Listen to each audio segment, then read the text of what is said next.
Hey guys, in this video, we're gonna go over how you can get Temu items without inviting friends. So, you can actually get Temu items without inviting your friends by completing the daily task they give you, and playing the games, and also using the Temu affiliate influencer programs. You can also earn credits by using the app regularly, right?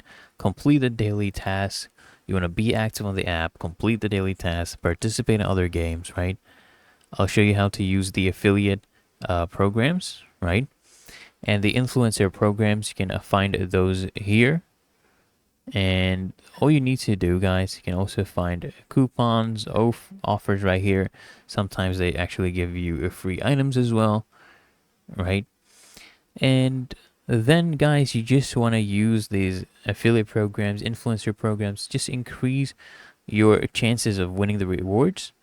And look, the more you use the Temu app, the more credits you're likely to earn. And these credits may be used to have free items, right? It's really that easy and simple. So I hope this guide provided a value to you. And if it did, consider smashing that like button, as well as subscribing to frequently asked questions.